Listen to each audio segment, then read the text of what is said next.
Welcome back to another episode of Between the Lines. I'm your co-host Michael, and today we're going to be talking about the Boxer Rebellion. So last time I was talking about modern Chinese history sort of as a whole, and for this episode, I really want to talk about one sort of episode of, or one event of modern Chinese history, and that is the Boxer Rebellion.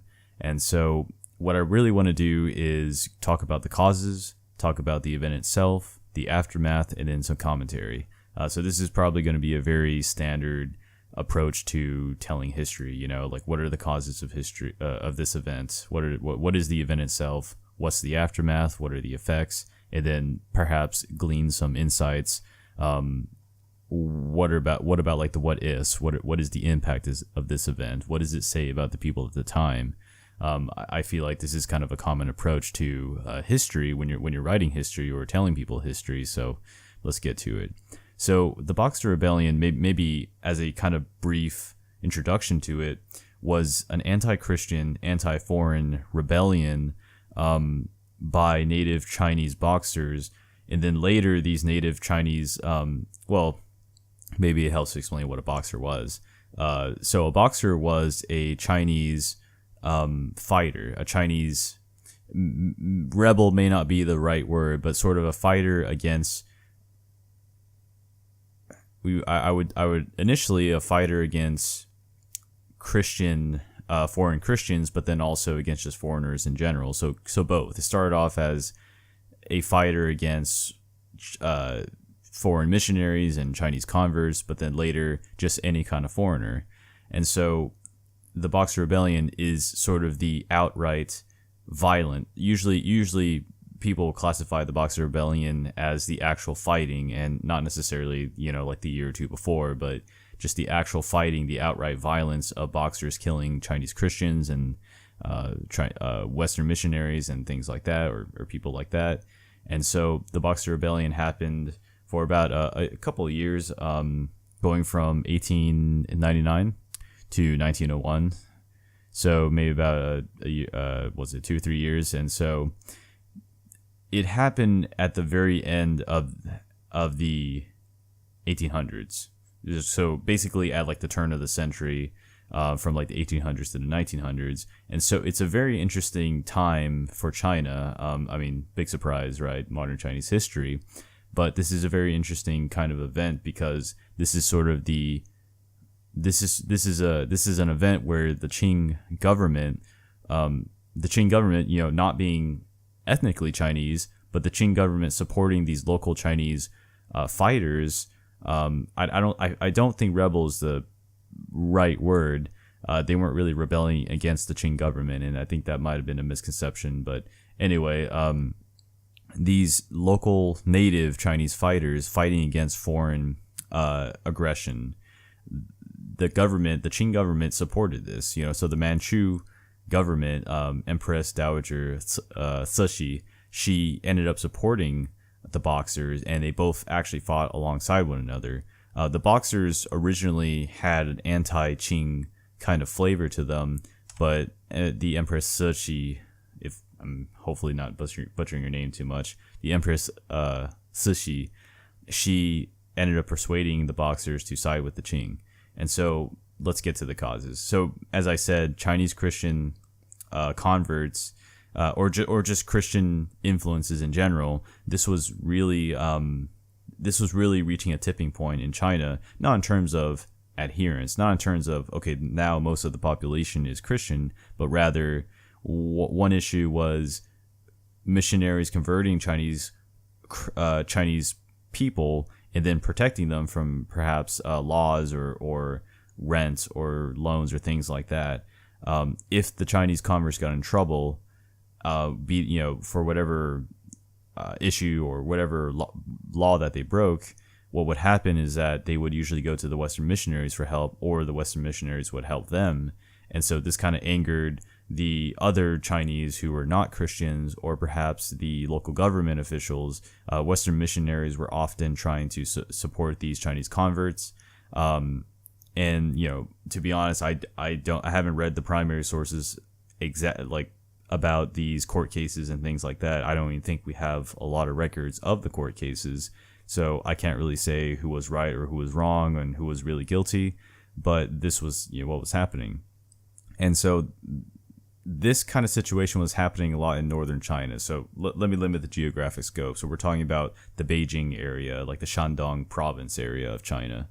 And so this is kind of my speculation, but just you can only have so much when you have a foreigner coming over, winning over people's minds and hearts.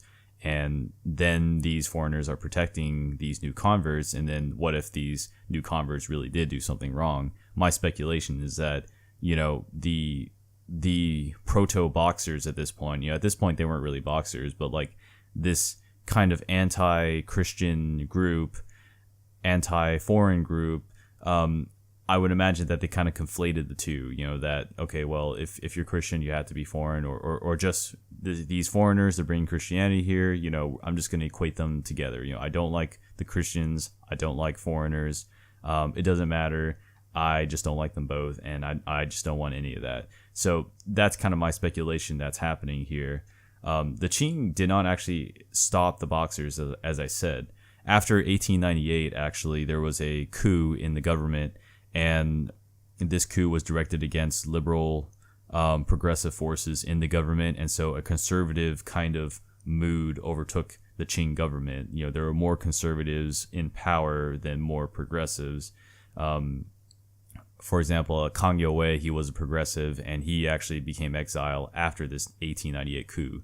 And so there was some economic impoverishment, and this information is coming from Encyclopedia Britannica. So, read their article on the Boxer Rebellion for sort of like a short read. There were also some natural disasters that were happening in this northern China area, like the Huanghe, the Yellow River. It flooded almost annually since 1895, but in 1899, again, this is the turn of the century, 1899, actually, there was severe drought in the north, and due to all these reasons, the foreign influence, the Chinese Christian converts, the Western missionaries, economic impoverishment, natural disasters, the failure of the Qing to sort of provide for these situations, to sort of alleviate the population, and also the encouragement of the Qing eventually. The Qing government did not outright attack the Boxers, actually. All these are kind of the origins or the causes of the Boxer Rebellion. And so here's the event itself. We usually begin this about late 1899. So in late 1899, the Boxers were openly attacking Chinese Christians and Western missionaries, maybe burning people's houses, maybe just outright murder. By May 1900, so the next year, Boxers were actually roaming the countryside near Beijing. In June 10th, as the situation in Beijing gets worse, more Boxers are coming in, more Boxers are roaming the countryside, probably picking on foreigners. Seymour, who was a admiral in the British Army or the British Navy, was actually dispatched from Dagu to Tianjin. And so Seymour kind of leads an expedition to help out the foreign legations in Beijing. The foreign legations, the foreign quarter, this is kind of where the foreign diplomats were staying at. It's a section of Beijing. And these foreigners were there to talk to the Qing court whenever there's a problem. I believe this was set up after the Second Opium War. It was one of the requirements, if I'm not mistaken, but don't quote me on that precisely. But so Admiral Seymour, he was ordered to go to Tianjin, and also sent to go rescue the legations in Beijing. And so this was on June 10th that he set out. June 10th, 1900. And so on June 18th, he actually got defeated at the Battle of Langfang and was sent back to the Dagu forts kind of area. And so this kind of expedition was a failure. This Seymour expedition to save the or to kind of reinforce the foreign legations, this was a failure. And actually on June 20th, this is when the siege actually begins for Beijing.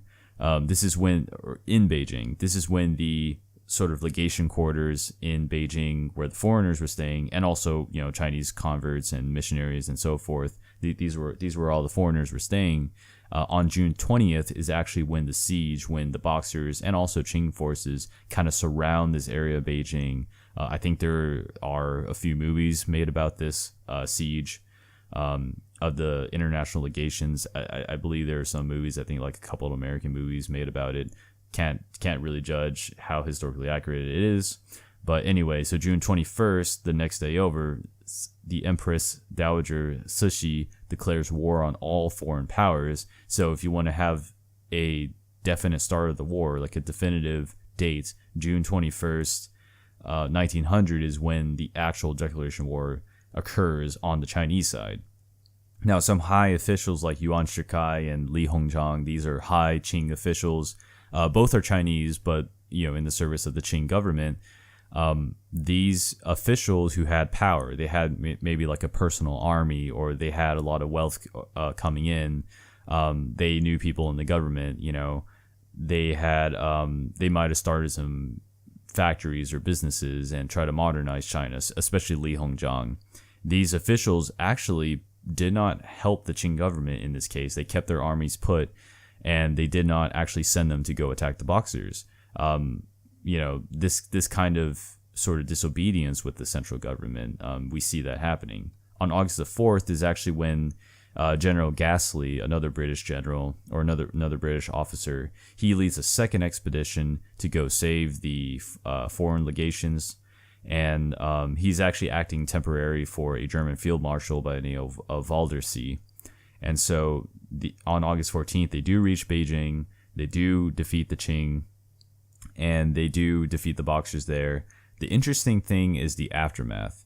I know that was basically the event in 2-3 minutes, but the aftermath is where the kind of controversial part or maybe the more morally questionable thing kind of happens. Beijing and Tianjin and other cities were actually occupied by the Allied forces. Not the whole country, but just certain cities. Now there was looting. That's just a given. And this is proved through primary sources and things like that. Looting did occur by the foreign powers, like the British or the Russian or the Japanese. Looting just occurred. Some atrocities also occurred, and if you go on Wikipedia, you see beheading of Boxers. Say what you will about the death penalty, but these beheadings were often gruesome. You had a crowd looking. Things like that. And so what's interesting is that not until 1901, the official kind of peace treaty of the war, it was not created until September the 7th, 1901. And so keep in mind, like around May 1900 is when this war, quote unquote, began. You might even say the late 1899. You might push it that far back. But on September the 7th, 1901 is when the Boxer Protocol was signed. Li Hongzhang was sort of like the head emissary, head diplomat on the Chinese side. And then I believe other diplomats from the 8 nations, but then also I think Spain, for example, joined in. I think Belgium, for example, joined in. Countries that weren't there in the 8 nations. I think it might be worth it to actually state who the 8 nations were. That I think I might have failed to do that. So it was the United Kingdom, United States, France, Russia, Germany, Kingdom of Italy, Austria-Hungary, and Japan. These were the countries that fought in the Boxer Rebellion, and these are the countries that sent troops to fight the Boxers. And it's interesting to see how you have a country like Spain, for example, and Belgium at the table, if I'm not mistaken. But these are the countries that sent their expeditions to save, their foreign legations in Beijing. And so what did the Boxer Protocol do? Well, did a lot of things. There are a lot of clauses, but I just wanted to list maybe like a few. So probably the most important is the 450 million taels of silver to be paid out to the 8 foreign nations over the next 39 years. So just a straight up indemnity, in other words. Another thing, all the Boxers and pro-Boxer officials needed to be punished for their crimes against the foreign governments. So this could be like execution or deportation to the northwest of China, like Xinjiang, Turkestan, that kind of area of China. Another one is like the prohibition of importing and manufacturing arms and ammunition for the next 2 years, and then the foreign powers could extend this by another 2 years if needed. And there was some other minor stuff that was placed on the Chinese government. And so what's interesting about the Boxer Rebellion is that it really was sort of the first war, maybe not necessarily the very first war, but one of the early wars in China's history where here's a foreign power, here's sort of a group of people wanting to overcome these foreign, maybe not foreign power singular, but foreign power plural.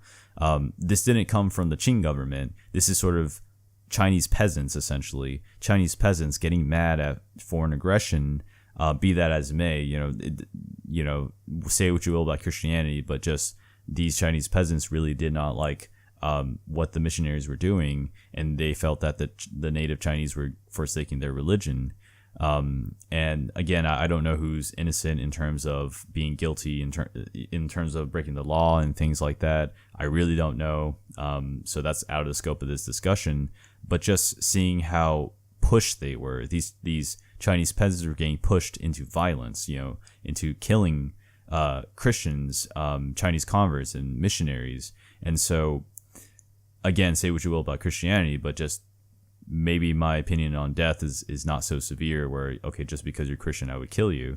And they might very well have a reason, to be feeling mad, but I don't think that maybe my opinion on, things like killing someone or the death penalty is just maybe not so severe as that, just because of a religious difference, or, maybe the Chinese Christians really did do something wrong. That, again, I really just don't know. But it's just really interesting to see how these people were being pushed that far.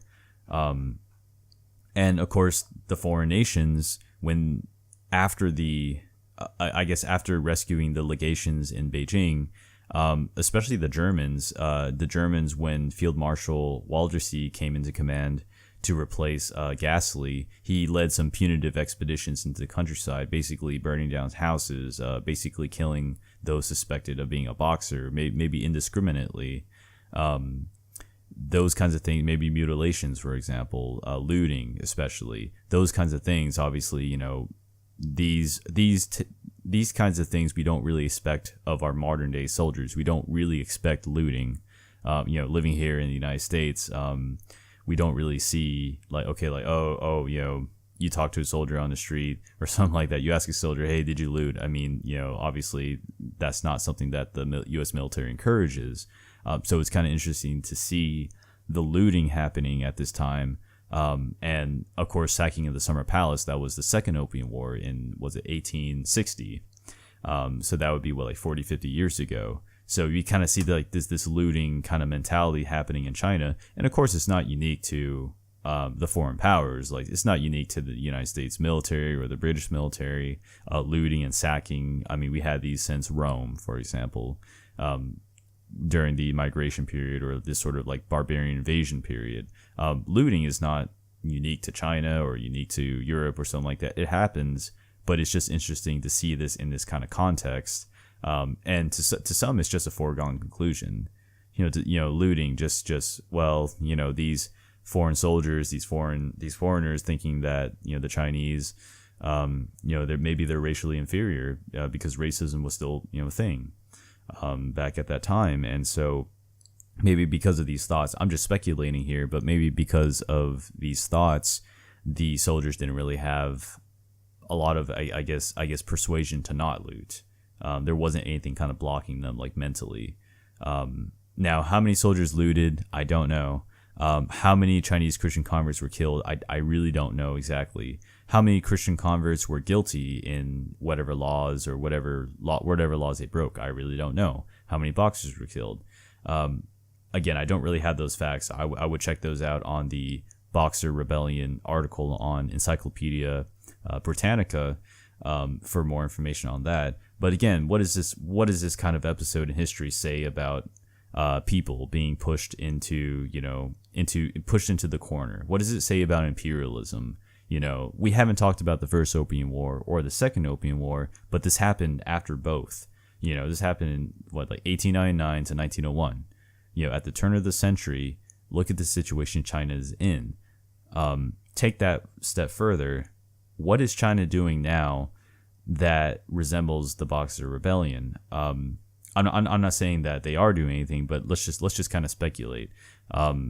Again, given this century of humiliation, no one wants to be disgraced. No one wants to be dishonored. The People's Republic of China, the PRC, of course, knows this well. They don't want to be disgraced. They don't want to be dishonored.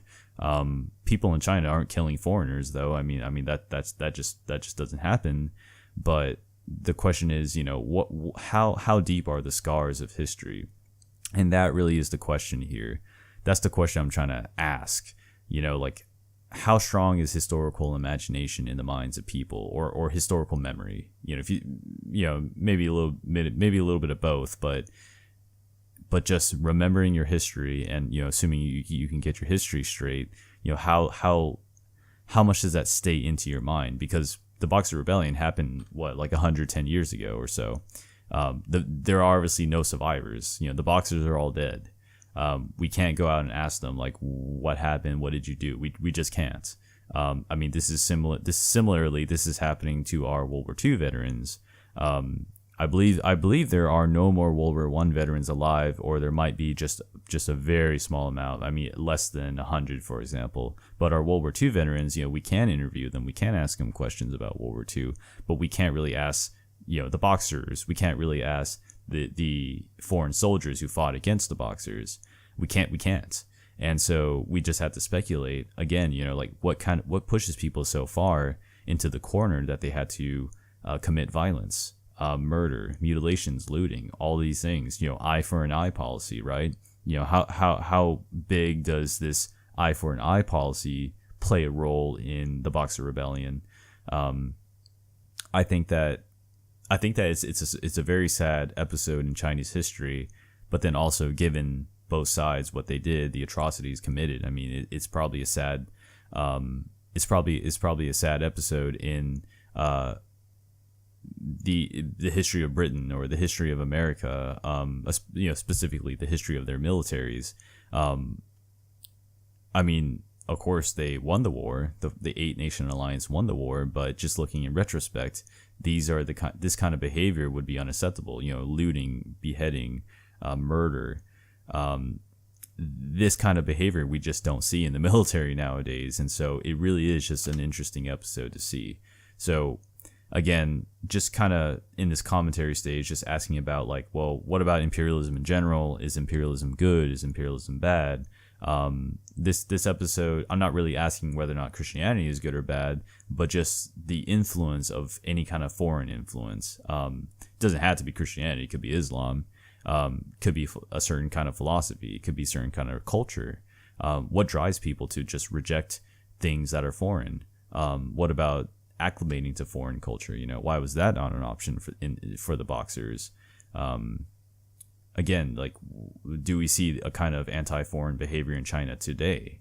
Like, obviously not outright violence, but what about things like, in China, like, how prevalent is American culture, European culture, Russian culture, things like this? How prevalent are foreign ideas in China? So then how foreign is China really? How much native customs are in China? And I don't know, I'm asking the question. And so these are just kind of further questions to ask. I always think that I ask more questions than answer questions, but I guess I'm just trying to broaden the perspective of people to kind of make people think about, well, every decision you make has an impact. It may not be big, it may be small, but wherever you stand on your moral radar, or whatever you do, I hope you make the right decision, and you hope you make good decisions in life. The Boxer Rebellions, it happened. It's a fact, and people died. Could it have been avoided? That I don't know. That's a great historical question. That's a great what if scenario kind of question, but that's really out of the scope of this episode. So I think that's really it for the Boxer Rebellion.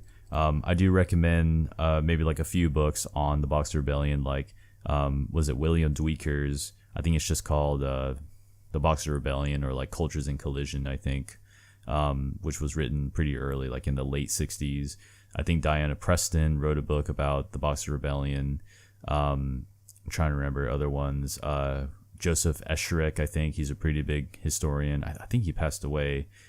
Joseph Esherick, also check that guy out. So William Dwecker, Joseph Esherick, Paul Cohen. I think Paul Cohen wrote Boxer Rebellion, History in Three Keys, something like that. So those are like 4 authors to kind of look at and read their books and maybe skim through them. I think there's like a 5th person. His name's Arnold something. I think like Schwartz, and I think he wrote the most recent book that I read, which was I think 2008, Over the Boxer Rebellion. But it's really interesting because I had to do this for a historiography assignment. I had to read 5 books over the Boxer Rebellion, kind of note the differences of the historian's approach, primary sources, secondary sources, what did they use, differences, why, and things like that. So I just recommend it to the audience, and if not, there's always the Encyclopedia Britannica article on, Over the Boxer Rebellion. So, all right, guys, I think that's it for me for the Boxer Rebellion. So I'll see you guys in the next episode.